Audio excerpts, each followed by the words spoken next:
Hello বন্ধুরা, welcome back to my Facebook page. তো চলে এসেছি আজকে তোমাদের সামনে খুব সুন্দর একটা ভিডিও নিয়ে। তো দেখতেই পাচ্ছ আমি দোকান থেকে একটা কাঠের খাট কিনে নিয়ে চলে এসেছি। তো খাটটা দেখে আশা করি তোমরা বুঝতেই পারছো। তো হ্যাঁ, এটা হচ্ছে গোপালের খাট। তো অনেক দিন ধরেই এটা আমার খুবই ইচ্ছা যে গোপালকে একটা খাট কিনে দেবো। তো দেবো করে কেনার হচ্ছেই না। তো আজকে একটু বাজারে গেছিলাম, তো তখন চোখে খাট পড়লো। তো খাটটা পড়লো, যেই খাটটা পছন্দ হচ্ছিলো সেটা রং করা ছিল, তবে সাইজে ঠিক আমার পছন্দ হচ্ছিল না। তো এই খাটটাই একমাত্র আমার দুটো গোপালের জন্য একদম পারফেক্ট ছিল। তো এই খাটটা পালিশ টালিশ কিছুই করা ছিল না। তো তোমরা প্রথমেই দেখলে যে খাটটা একদমই কিছু করা ছিল না। তো প্রথমেই আমি হোয়াইট কালার দিয়ে বেস কালার করে নিয়েছিলাম। তো তারপরে আমি এরমভাবে খাটটাকে সুন্দর করে রং করে এখন ডিজাইন শুরু করে দিয়েছি। তো দেখতেই পাচ্ছ। তো প্রথমে এক সাইডে আমি করেছিলাম হচ্ছে ময়ূর। তো ময়ূরটা খুব ভালো হয়নি।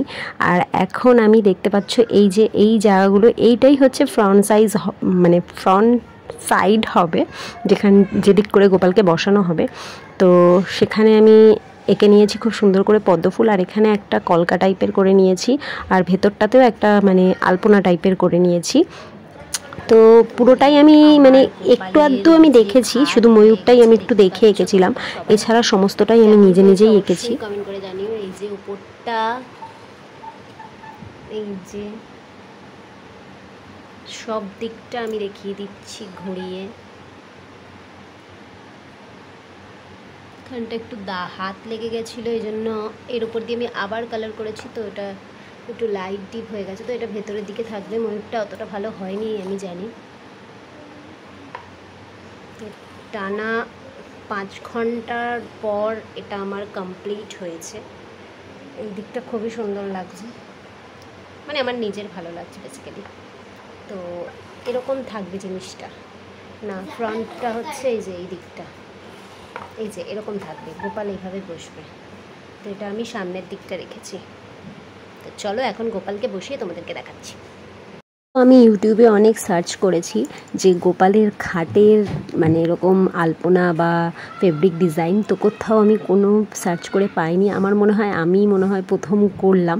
তো হয়তো অনেকে করেছে ভিডিও, হয়তো কেউ বানায়নি, জানি না। আমার মনে হলো আমি হয়তো প্রথম করে ভিডিও এরকম বানিয়ে ছাড়লাম। তো তোমাদের কেমন লাগলো অবশ্যই কমেন্ট করে জানিও। আর এটা কিন্তু আমার অনেক দিনের একটা ইচ্ছা ছিল যে গোপালের একটা খাট কিনবো। তো খাটটা যে এরকম প্লেন পাবো আর এইভাবে আমি সাজাবো সেটা আমি কখনোই ভাবিনি। মানে এইভাবে আমি ড্রয়িং করে গোপালের ইচ্ছে ছাড়া এটা কখনোই সম্ভব হতো না। তো গোপালের ইচ্ছে ছিল যে আমি ড্রয়িং করে সুন্দর করে সাজিয়ে গোপালকে বসাই। তো আমারও ইচ্ছা পূরণ হলো, সঙ্গে গোপালেরও ইচ্ছা। তো তোমাদের এই ভিডিওটা যদি ভালো লেগে থাকে তো অবশ্যই লাইক কমেন্ট করতে কিন্তু একদম ভুলবে না। তো চলো আজকের মতন টাটা।